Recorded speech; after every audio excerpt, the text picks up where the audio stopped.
Most companies that I talk to, that I see, the fatal mistake is they wait until they think they need it to start list building. And that it becomes fatal because it's almost like insurance. Like list building really is business insurance. It's also like business medical, like in general. Having a list cures all issues. What's going on, everybody? Travis Stephenson here, coming back to you with another episode of Bots and Business. I, as always, have Trent here with me. Good to be here. We have a new setup, mostly just for comfort. We're rearranging the office a little bit. Figured have a little bit more fun with it, so we're going to involve the couch now and just some normal seating. But yeah, today's episode, for those of you guys who are listening and not watching, that part was boring. Today's episode is called Every Business Needs This. Now, in previous episodes, we've talked about sequences that you can use in automated DM. We've talked about, the different reasons to use certain sequences. But now I find in most of my marketing that I'm doing a lot more discussion on. And I guess this is like a lesson in marketing in general is, messenger tools like Chatmatic, they're not the easiest things in the world to sell to somebody to prove that they need it, right? Like you get somebody coming in, they're like, I don't really think I need Messenger. Yeah. And especially Messenger over Instagram. Well, Messenger and Instagram or DM automation, there's all these levels of confusion for people. And so what I figured out was you have to like get all the water out of it, right? So water it down, so to speak, remove like reduction, right? Mm-hmm. So you got to get rid of all the water, you got to get rid of all the fluff, and get to the most basic elements of what somebody actually needs. So yeah, you don't need you don't want Chatmatic, you don't want Messenger automations, you don't want Instagram DM automations. What you want is a better way of getting your leads off of the algorithm. You want, but like even then, so like asking, this is a technique I call asking questions like a child, right? So it's like, okay, they don't want Chatmatic, they don't want automations. What do they want? They want to get off the algorithm, whether it's an ads algorithm or a organic algorithm. Want control. You want control, but so okay, what does getting off the algorithm mean? And or what is control? Like control is probably another layer down. Getting off the algorithm means that you get control. Mm-hmm. Okay, so what does it mean if you have control? It means that you can make sales whenever you want. How do I get control? Well, you have to have an audience of people that you literally have full control over. I think that's the biggest thing, is like really understanding that we make all these episodes talking about Messenger, talking about Instagram DM, talking about Chatmatic, talking about email and SMS. Yep. Because as a marketer for the last 12 years, I know that the number one thing that's helped us thrive in any situation is having email. And now I'm going to be taking SMS way more seriously. I think SMS is a big deal. We've been using it mostly as like a notification system. But when I see the value of that even there, like when I say notification system, I mean we have a private coaching group called Pro Academy, and we use this SMS system to notify them when we're going live. And it was so simple, right? We have a banner in our members area, click here, that links them into Messenger. We get their mobile number, or Instagram, either one, get their mobile number. Now they're tagged as being a pro user. Now every time we go live, we message them. And it's nice because they want that and we're able to reach them. But in the future, we could also reach them for something else if we wanted to. Yeah. I definitely want to get more myself involved in SMS, even two-way communication SMS, meaning actually the full conversation thread. That's something that I know I'm going to be focusing a lot more on. Have you ever responded to an SMS? Like I'm on a few with e-commerce stores that I'm a big fan of, but I've never like texted back. Yeah, I think that's the thing is like, it's most likely because look at email, right? Have you ever responded to a promotional email? Most of the time, no.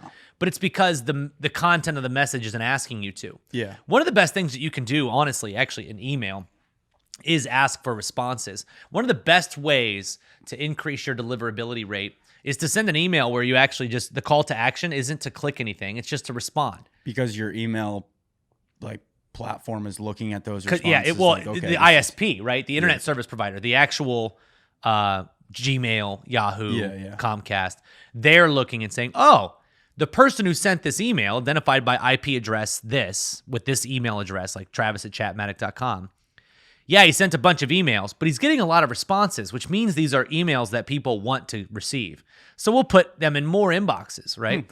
So getting responses, and that's why when we do cold email, I focus on getting a response first, not clicking a link, because the best way to warm up that cold email structure is get responses. Now, would you be hiring someone or potentially going through yourself to look through it, to go through those responses, and like, do you if you're then doing respond back for text message? You mean for email? For email. So if I'm trying to get a response, yeah, I would either if you're messaging, there's sides to you this. got like 80,000 people. I've got 116,000 people on my email list right now, and so you figure if I send an email out and I'm like, hey, respond, and I get literally, I'm probably gonna get opens 16,000, responses I could get 2,000 maybe, something like that. It's like I'm not going through all those. Yeah.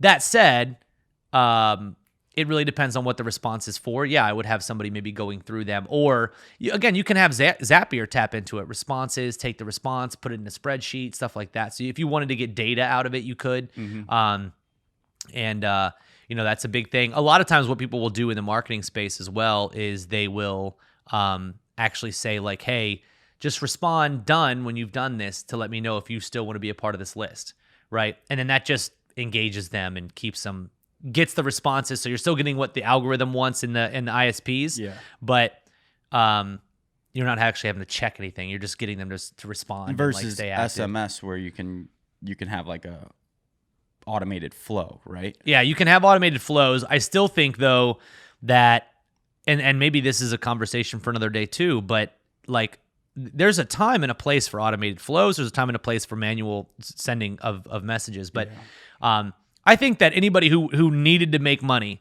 like somebody who wants to generate more sales immediately, could fire off SMS, like focus more on SMS. And then, because I think about it, like you have a direct way of reaching them that they're going to respond to. SMS, direct message, like with Instagram or Messenger. They're going to open that. They're going to open it, and they're looking to have a conversation. Versus email, you can send broadcasts, but there's not a conversation really happening there. And I just think like, okay, if I'm a coach, I help athletes get their mindset right to be able to then go pro, right? I don't know, something super specific. And I run some campaigns to a lead generation system of some kind, whether it's an automated flow or an opt-in page. I collect SMS and I send an SMS out, right? So I can do the marketing side of like, hey, I've got this thing, whatever, I've got this masterclass. Yeah. But then to be able to go into that conversation and be like, hey, Jim, I saw that you didn't join. Are you an athlete? Yeah. You are? Okay. Do you want to go pro? You do? Okay, great.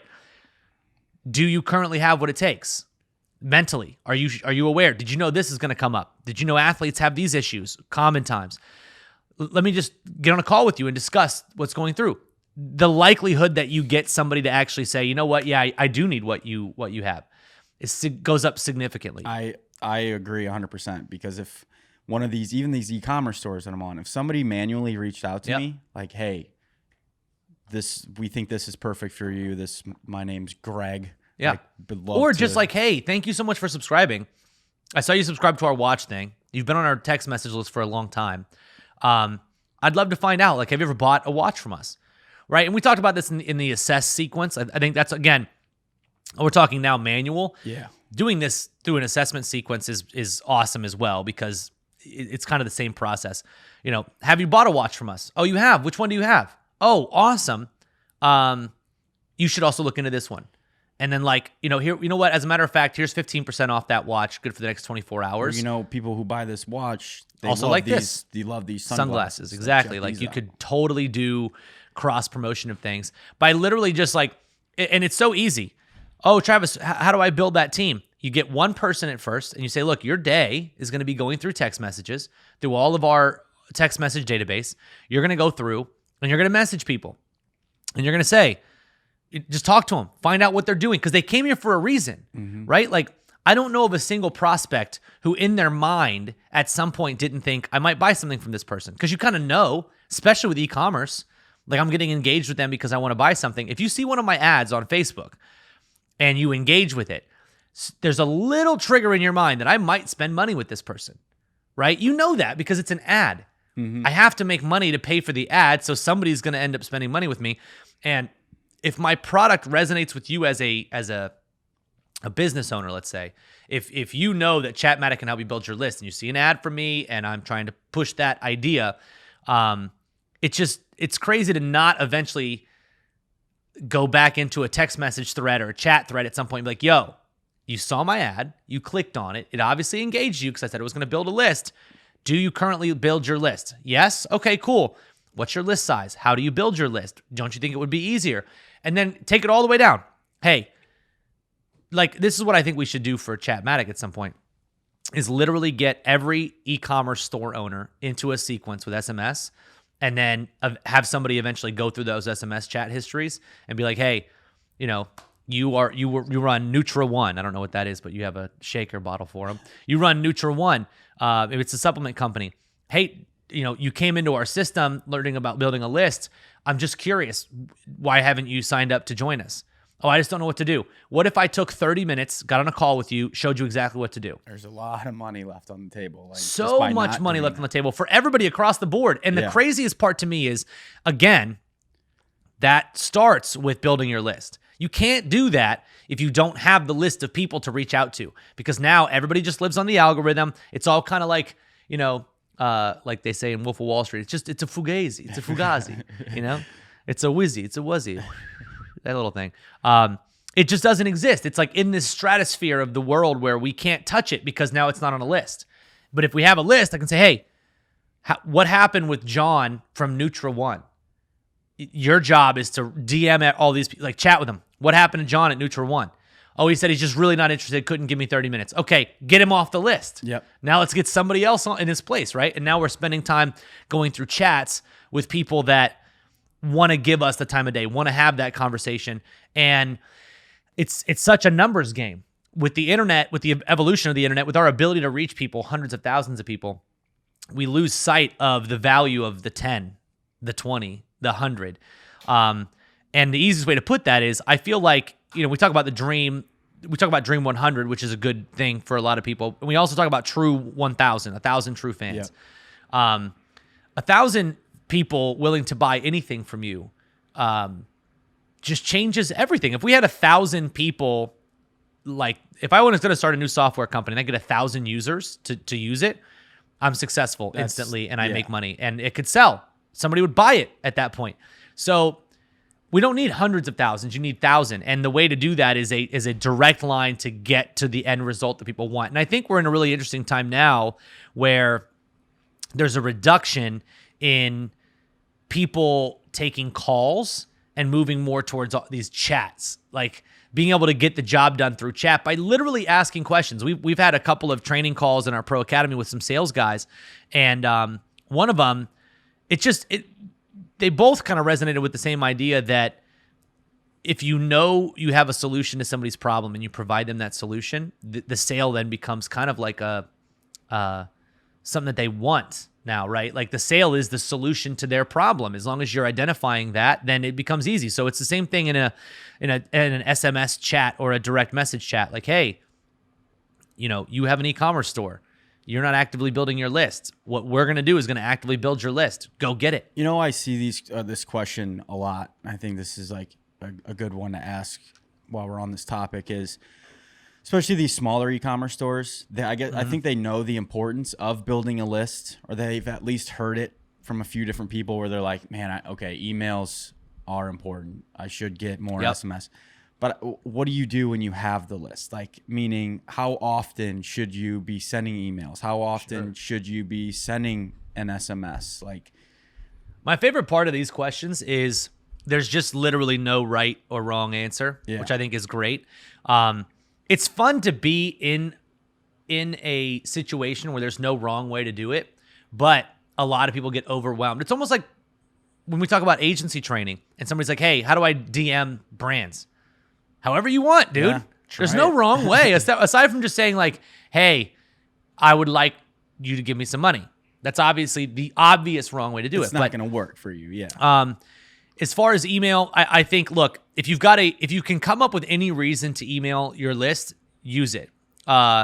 So again, we've talked about a couple different campaigns. You can go a holiday campaign, identify, some sort of, holiday that makes sense for your list, offer them a deal. And then how many emails do you send around that deal? As many as you can think up a reason to do. That's why I like the 4 pillars. It's an email letting them know something is coming, an email letting them know it's live, an email reminding them that it's live, that it doesn't exist forever, and then an email letting them know, hey, this is done, right? So now you've got 4 emails there. If you do 1 sale a week, 1 offer, 1 promo, because now let's say you do once a month, you release a new product. That's 4 emails. So that's out of 7 days. You're not emailing every day, which is nice. Yeah. Sending 4 emails. Next month, you're discounting or next week, you're discounting the stuff that's on your store. So now you're at 8 emails in 2 weeks. The next one, you are maybe showing a restocking of something, or you've come up with an owner holiday of some kind, or an in-store only holiday type of thing. That could be another 4 emails. So now you're already at 12 emails in 30 days. That's enough. I also think when it comes to email, when it comes to SMS, when it comes to direct messaging, I think that 90% of businesses that even do it, they sleep on how much money is made in automated sequences after that follow-up. So I think context is really important, especially when somebody's in your list. Let's say somebody's been on my list for 6 months. They open all my emails, and then I send them an email now that's like, hey, I just posted this new masterclass. The context is different. They're like, this guy's had multiple masterclasses, so I've been on his list for a while. He does this. There's not as much urgency as opposed to somebody just got on my list last week, and I'm like, hey, I'm having this 3-day training. Oh, that's cool. This new guy that I want to see what his new stuff is. So context really matters, and so that's why I like the idea of automated sequences. When somebody comes in, to push them through an automated sequence that reveals the reason that they might want to buy your product. So I feel like you have to do that to cultivate that relationship. Because Yep. if you go 3 months indoctrinate of not, them. Yep. if I give you my email, I opt into your list, and you go 3 months and I haven't received anything from you, and then I randomly get an email, I'm gonna be like, wait, who's this? Well, then also remember too, it's not even so much about lack of communication, which is what you're referencing, which is important. But let's say you send a broadcast 4 days out of every week, right? So they are going to get your emails. They're just going to get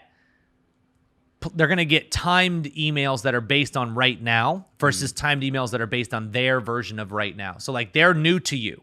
So I'll give you an example. Let's say somebody opts in. We're going to be creating a supplement company.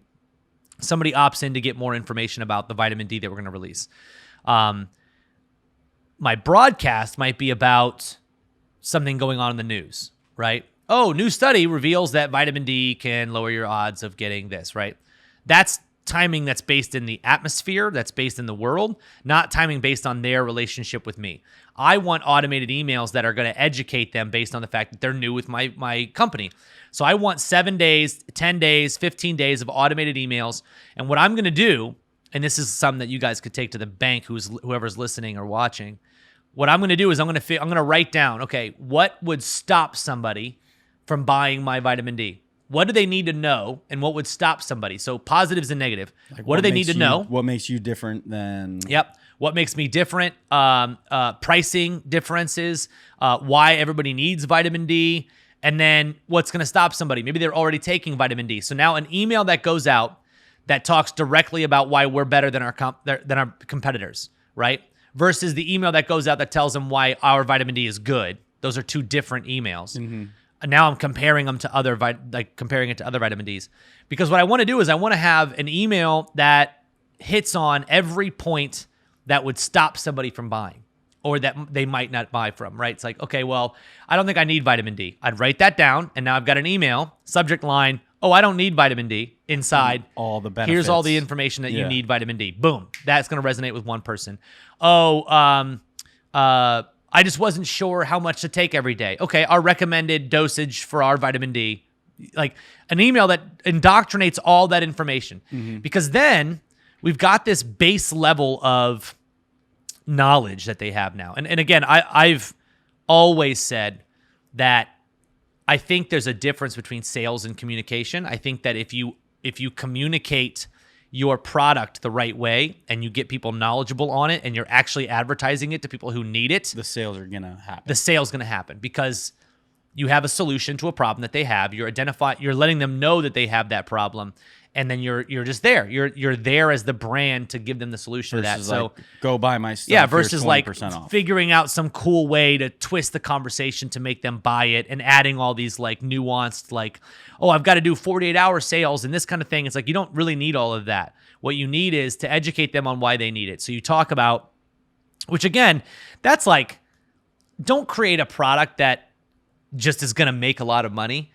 Create a product that will help a lot of people. Yeah. Because then if you're letting them know this is the solution to your problem, you're going to get sales versus like, oh no, I've got to like really figure out a cool new twist, a marketing like angle to make this seem cool. And I feel like that may make a lot of money in the short term, but yeah, and it'll just be way more of a struggle. There's no longevity. Yep. And nobody's going to recommend to other people because they had to be convinced into it anyways. It's like it should be beneficial. But regardless, now imagine that vitamin D supplement company, right? We've got a base level of education through our email follow-up series, and we've also got a little text thread going whenever we have our flash sales or whatever. And now somebody hops into that text thread or into our actual DM conversations, which we're allowed to do.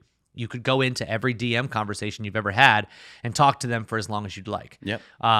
So let's say we hop into the conversation now. It's been 3 months. Somebody didn't buy. John didn't buy my vitamin D. Hit John up, and we can hit him up with a couple of different tactics. John, are you still looking for some vitamin D? Are you taking any? We just wanted to find out. We just want you to be healthy, man.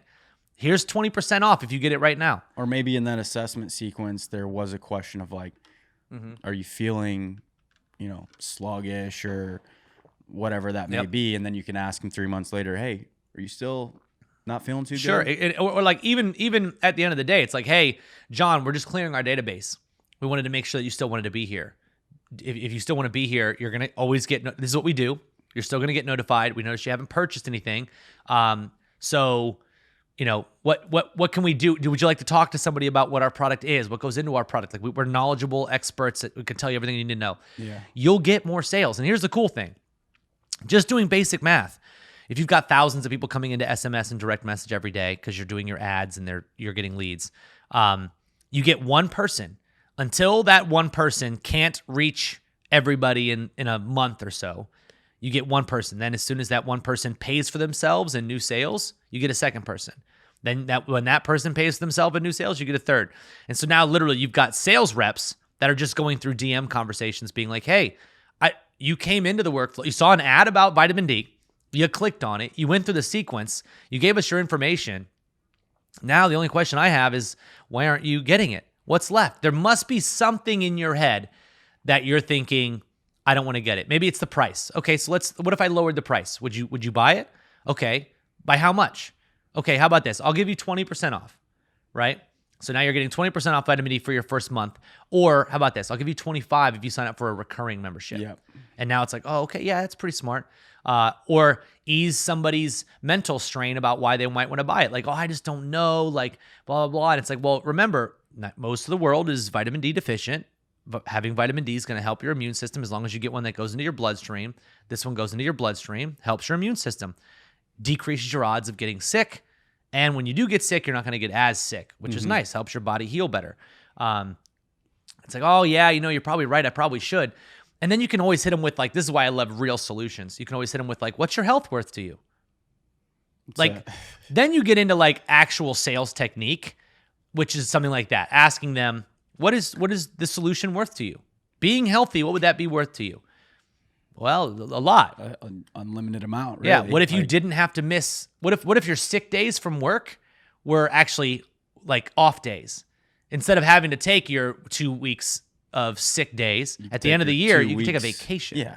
Instead of actually being sick. Go to Europe. Do something like, what would that mean to you? Oh, wow, that would be really cool. Well, one of the ways that you can do that, we can't guarantee it, but one of the ways that you can help ensure that happens for you is by taking this vitamin D. So I just think that the reason I wanted to call this episode Every Business Needs This is because I really think sales cures everything for every business. More sales will cure anything. Okay, hey, we've got a cash flow problem.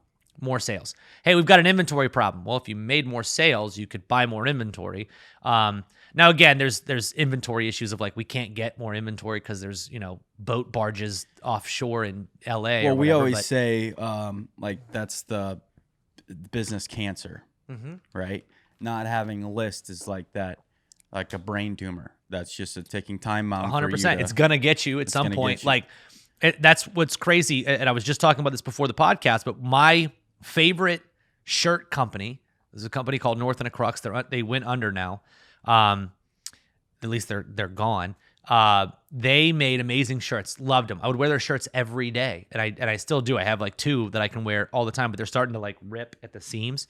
Yeah, you would have like 10 more. I would have right now. I'd literally have 20 more. My whole closet would be theirs. I love their stuff. And I looked at that and I'm like, how could a business like that go under? I love their product so much. I would buy shirts from them every month to ensure that they stay on because they were affordable, really great material, and I think it's because they relied too heavily on outside platforms and had no control over their own sales, and that's crazy. Because here's the thing: when you have an email list or a direct message list or an SMS list, now you're like, okay, in the digital space, let's say you're in the digital space. This works for you in e-commerce or digital or coaching or whatever. You create a new offer, right? In the e-commerce space, that's, hey, we got a new shirt design or one with stripes versus one without, one with dots, one with whatever. We've got a new product. Hey, I've got a new funnel. Hey, I've got a new masterclass. Hey, I've got a new coaching program. Hey, we're opening up a new version of our coaching program. Whatever it is, you release something new and you send an email, you send an SMS, you notify the people that were already kind of interested. It's already been on their mind. They're already considering it, or they already bought from you previously. How many people have been through Pro Academy multiple times? A good majority, right? Yeah. And like a 20, 30. Yeah. So you figure like plus. Now, if I hadn't used my list, even of my own buyers, that's 20 or 30 people who wouldn't repeat. Yeah. That's just less money for the company. And it makes the program less efficient. So now you reverse that, you use your lists. Now you're actually managing, like you're getting more people because in. You said that they relied too heavily on outside. I think they were using influencers. They were probably running ads, but like ads are expensive. And if you don't build a list off of that, you always have to run ads. So when everything that you do, when your whole strategy is built on, I have to pay to get something, eventually either money runs out or things change and things get more expensive. That is the nature of all business that we're in. Ads are getting more expensive. Influencers are starting to charge more. So as that goes up, are you going to charge more for your stuff? What if you can't? You're always charging $24.95 for a shirt. What inflation's now going to make them 30, 35, 40? How high do you go? Because costs are going to rise. The only thing that you can do to combat rising costs in algorithms, lowering reach of organic traffic, increased cost of ads, increased cost of influencers, lack of performance from influencers. You might pay the person the same amount, but now they're not getting as many sales. And like pixel data and things like that. The only thing you can do to combat it is to have your own audience that you control. What that means is an audience that nobody can ever take away from you. How can nobody ever take away an audience from you? It's when the only way that can happen is if you can download the data that you have to your hard drive. That means you have ownership of that data, right? So SMS and email can all be downloaded to your hard drive, right? Now, direct message obviously can be taken away because if you're using a direct message in Instagram and you lose your Instagram, it's gone. That said, it still is a layer of control that you have. As long as you don't do something outlandishly crazy and lose your Instagram or Facebook, you're always going to have those chats. Yeah. They live forever. No, you can't necessarily download them. And hopefully you were smart, and in those chats you used a platform like Chatmatic to get email and SMS, of course. But it's like all three of those now give you an opportunity to chat with someone directly in a way where it's like two, especially SMS and direct message, where it's going to message them. You're going to, hey, just following up. Did you get this? Did you like that? Did you buy this? People are going to open that. If anything, it could be because they just don't like that little notification icon, but people are going to open that. Yeah, and it's how it all goes. about numbers, and this gives you a better way of reaching more, a better number, not more numbers, but better. Like instead of, oh, email gets 16%, direct message gets quadruple that, six times that. Oh, okay, cool. So now I can have more by getting less.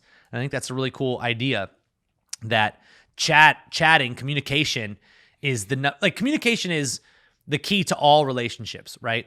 Communication is the number one thing. I've always said this about my relationship with my wife is like the reason that our relationship's going to work is because we talk about stuff. We actually communicate. We have hard conversations too, not just good ones, not just always like, oh, hey, this great thing happened. You talk about the bad stuff too, but communication, real communication. So now going back to the vitamin D example or even Pro Academy, let's use Pro Academy because that's a different example now.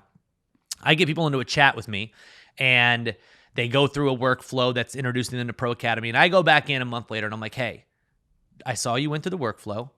I noticed you were interested. Tell me, what are you trying to do with your business? Mm-hmm. Okay, cool. How's that going? Like, have the real conversation with them. How's your business going? What exactly are you looking for? Yeah. I had a woman 2 years ago sign up for Pro Academy who was like, my business is going great. I really only want to add, like, I think I could add, to my existing clients. Literally came down to one question. Do you think this would work for my existing clients that are in this niche? I said, yes. She literally goes, give me the link. Okay. I'll sign up right now. Yeah. But she didn't get that information from the funnel because maybe she didn't have time to watch an 1.5 hour long webinar. Maybe she didn't have time to take the call. She just wanted the quick answer to a question. I think there's literally hundreds of millions of dollars in sales waiting in the DM right now for so many brands. So many brands. And like, it's definitely overlooked. I think email and SMS is overlooked because people be like, okay, yeah, I collect that. Okay, but you're collecting it from what? An exit pop-up? Right, the wrong leads maybe. Potentially the wrong leads. You're only getting leads from people who like wanted to leave or who don't want to be there or who are about to bounce. Like, get leads on the way in, not necessarily on the way out.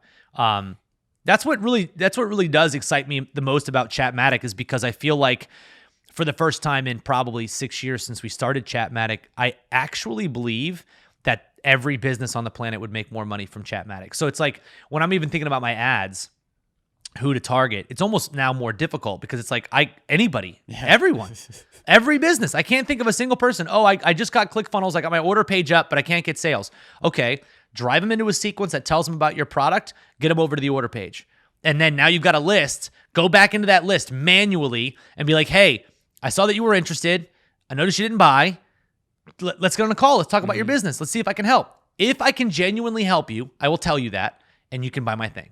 If I can't, I will let you, like, that's normal business. I can't help you now. But every business, I'm just about to start an e-commerce company and I'm going to sell, this supplement. Okay, great. Before you even launch the company, start running people into a sequence. Build your list so that when you do launch the company, you've got an SMS list of 2,000 people, an email list of 4,000 people, and a direct message database of 6,000 people that you can literally go into and be like, hey, Carla from the Philippines, can you go through my DMs? Every conversation, I want you to reach out and I want you to manually let them know, hey, our store is launching.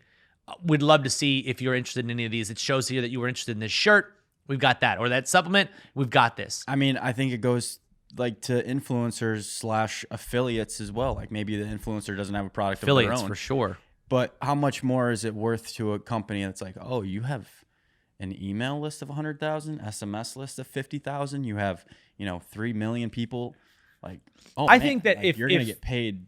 In reality, if influencers actually understood the value of owning the data, they would never take deals from outside people. They would start their own thing. They would do all their own stuff. Yeah. Because it's like, it really is like what happened with like companies like, let's say, a L'Oreal, right? L'Oreal used to do commercials with all these influencers, these like supermodels.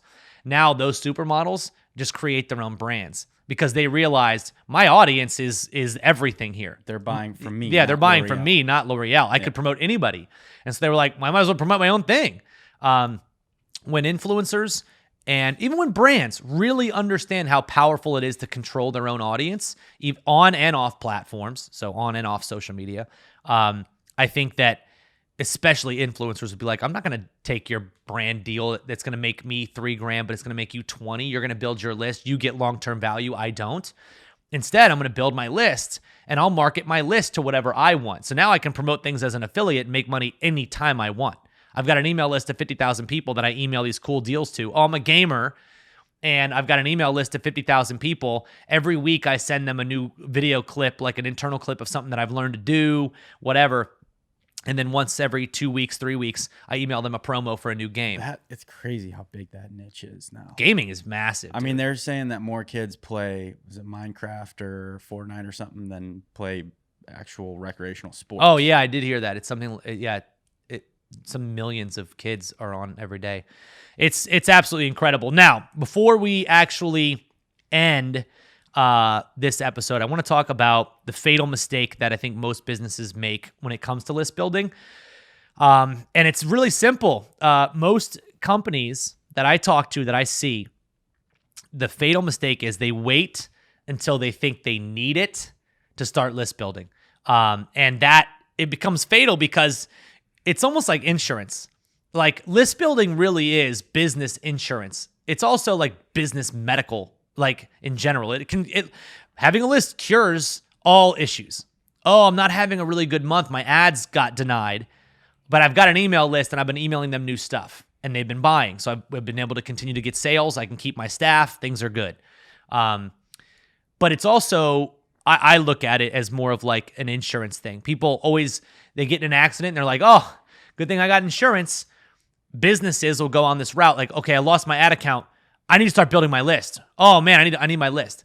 And I need it right now. Yeah, it's fatal, man. Or I'm getting it right now, especially because it's getting into the middle of November. Talking to brands who are like, oh yeah, what's your strategy for Black Friday? It's a little too late for that now. Like, we can't build you a list in a week. Yeah. We can, but it's not going to be substantial enough to do anything major. So you should be building your list around the clock. If you were going to invest in stocks, let's say, and you had, you were going to put your livelihood on it, just like a business does. They put their livelihood on what they spend their money on. You're in ads, and let's compare ads to stocks. Would you not diversify? Are you going to throw all of your stock money in one stock? Because if it goes up, great, but it's only going to go up at a certain tier, and if it goes down, it all goes down. Because then you're picking a safe stock that's probably already Sure. Well, and even still, like even regardless of actual stock strategy, right? Let's look at like just the pure, if the stock goes up, the stock goes up. When the stock fails, though, you lose big.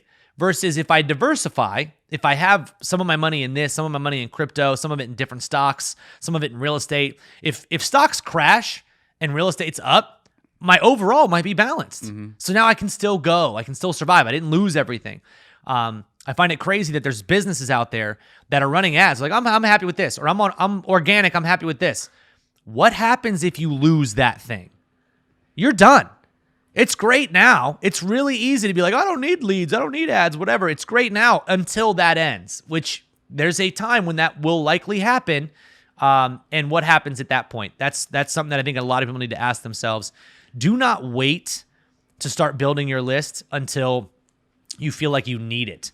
Get the insurance now so that when you ever do need it, it's, okay, I'm glad I built that list, man. Whoo, boy. You just you could make more money. It's like maybe. I know, and that's the thing too. That's the. Even though it's not insurance, you could make money. Yeah. Not insurance. Like, you're not paying money for this. Do you not want to make more money? It blows me away when I hear people who are like, oh no, I'm not going to do it. We don't need this right now. It's like, maybe you don't need it, but wouldn't you want it? And yeah, you do need it, but everybody needs more sales. Like, why would you not? That's the whole goal of everything. Add bolt-on services to your own business that you can make more money with. It's kind of a no-brainer. It's almost like a home builder. I know yours, like you just got your house built and he only makes like 4 or 5 a year. And he's probably like pretty good at, probably has his 4 this year. He's probably got the next couple of years lined up, or I would hope. But what does that look like in 7 years from now? Like, if you then probably doing renovations at that point, who knows? I guess. But like, if you had people that were on your list that you could be like, hey, I have some openings. I have some anyone looking to invest or whatever that may be. Kind of a bad example, but still. If he had more of a backup, if he had like, hey, maybe you don't want to sell your home now, but when you're ready, hit me up. Yeah. Like, yeah, it's something to where you actually have access to being able to buy that future inventory that you need. But I think like having email, having a direct chat conversation, having SMS, it's the only guaranteed way to make more sales. Because you can get better ads that maybe don't lead to more sales. You can get a better video that doesn't lead to more sales. You can get a better website that might not lead to more sales. None of those things are guaranteed. Once you have the SMS, that doesn't cost you any more money. It's weird to me that more people aren't doing it, but that's why we do this show. Yeah. It's to show people that they should be. All right. Now's our new favorite time. Oh, is it question time? It's question time.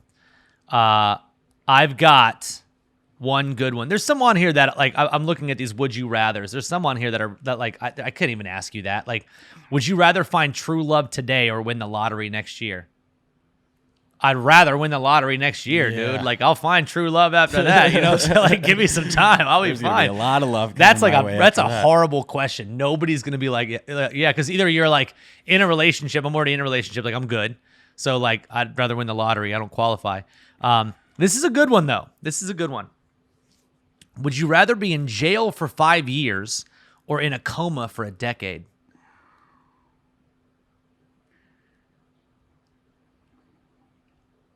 Yeah, that's one that makes once you you're think. in jail, it's like you're that guy. Oh, yeah, but you're not going in for a crime. You're going in for this conversation. Oh, okay. You're not arrested. But it's and like jail. that's the same thing with a coma. Like once you've been in a coma, like you lose brain cells. Prison, like real. I mean, it said jail, so you can take that however you'd like. You're not in a holding cell, but you're in prison. You're Joe Exotic. You're in prison. Or a coma for a decade, so you're losing 5 years of your life. That's the part that got me. I think that's actually a pretty good one because, like, do I want to lose 10 years of my life? Now, it's different, too, at different stages in your life, right? Like, you would literally, you're a decade younger than me, so you'd wake up my age. Like, you would just go right from now. When I'm 31. I mean, but prisons. I know, dude. Like, you get beat up in prison. And I think the caveat to that is, you're in prison for 5 years, but you're guaranteed to get out. Like, you're not going to get stabbed, shanked, choked to death. There's some other things that could happen. Yes, there are some other things that could happen. And then you get beat up. Maybe, maybe solo. Prison would make me a little harder. Use it for motivation. I like it. Yeah. You're definitely not going to get stronger in a coma for 10 years. I think oh, man, that's tough. I think I'm going to have to go prison. I feel like I would go prison too, just from the time of my life. Yeah. I can't lose 10 years of my kid's life. I don't know what I would do if I woke up one day and Bailey was 15 from where she is now and not getting to see any of that stuff in between. And that question didn't say like you're going in because of this specific reason. You're just going in. Yeah, like, and that's the thing. Same thing with a coma too. That's what I'm saying. Like, with the coma, it's not like you had a car accident and now when you get out, you're gonna be like permanently disabled or something. So you're in the coma, 10 years, you're out, back to normal, whatever normal is after being in a coma for 10 years. You're not gonna die. 5 years in a coma, 10 years in prison. I think it's all about years of my life. It's I think easier then you have actually to if go it's in a coma. coma. Yeah. If it was flipped, I think it's easier being in a coma for 5 years. Because there's no stress of being in prison. Yeah. You're just in a coma. You wake up 5 years. Okay, cool. I think it ultimately comes down to the loss of years, which that is a conversation of its own. Like, man, do we take advantage of time? But when you really think about it, we're literally saying we would rather go to prison be in prison for 5 years than lose an additional 5 years with no negative outcome. Yeah, I feel like you have to. That's where it's like, you got to start doing more fun things with your life. And I know we've talked about this, like how fast even this year has gone. To think that there's only a month and a half left in 2021 is the just idea insane. that it is the end of 2021. When I think about it, I still sometimes have thoughts in my head like, man, I can't wait for 2020 to end. Like, this feels like it's been the longest year, but it's actually 2021. It's gone by like that. Lightning bolt, dude. I think the biggest thing is like, okay, what can I do in this next month and a half to set up 2022. What can you do? Go ham. Just got a go month and a ham. half. And it's always a tough month and a half because of the holidays. You but can start building your list. That's for sure. I know. What can you do the next month and a half to set yourself Ooh, next episode. What can you do in the remaining time of the year to set yourself up for the next year? Now, granted, my answer could easily be start building your email list. We're gonna take the hard road out and talk about other things. Actual strategy planning for what I think people could do to get the most out of it. And I'm not one of those like writing down bullets of achievements that I have to have, but I do think there's a really cool way that you can conceptualize what you can do to get the most out of this month and take the most action. Because you ever heard that quote, like, if you give yourself 3 years to clean your house, you'll clean it in 3 years. But if you give yourself 3 hours, it'll take 3 hours. Yeah. It's that same idea. Like things that we think are not accomplishable between now and the end of the year, they are if you give yourself that time frame. And I think it's then like writing out a list. Okay, what do I actually need to do to make that happen in that time frame? And then giving yourself. I'll end it here. My sophomore year in college, I got to work for my dad's company, and my dad's company was I was the assistant for the person who ran an entire coal power plant. And at the time, what they were doing was, when it comes to energy, they actually have to, especially coal, when they burn that coal, that's how they make energy, right? That heat powers turbines. Well, the exhaust from that has to reach a certain level of cleanliness before it can be exhausted into the air. Makes sense. From like a humanitarian standpoint. So one of the things they figured out was if you inject, it's really cool actually. There's all kinds of hard metals that come out of smoke plume, and it goes through this little like sideways tower. And in one section, they spray it with CO2, and it weighs some of the heavier pieces down and magnetizes them. And the next piece of that is magnets that like pull heavy metals out of the smoke. It's actually really crazy. So when I was there, was the summer they were injecting this big CO2 tank, I think it was CO2. They were adding a huge tank to the building. So they had this like massive thing on the wall that was like a timeline of exactly what was going to happen, what weeks and where. And so there's this long list of all these activities. And then there's like a little bubble and a bubble and a bubble and a bubble. And sometimes they cross over, but sometimes they're like separate. I forget what kind of chart it is, but it's a kind of a well-known thing in business production. But doing that for yourself, like outlining all of your tasks and then being like, okay, this is going to be 1 week. And then at the end of that week, I can start doing this one. And so kind of like outlining where you go, but we'll talk about it in the next episode. Got some cool ideas for that. Yeah. But yeah, I used to work for a coal power plant. It was pretty awesome. My main job was actually figuring out how to move barn swallows. So I did learn how to do that. If anybody ever knows. That's another podcast. That's a skill that you just can't use enough, you know? It's such a great thing. But hopefully you guys enjoyed. Thanks so much for watching and listening. Make sure you tune in on the next one. And we'll see you soon. See you soon.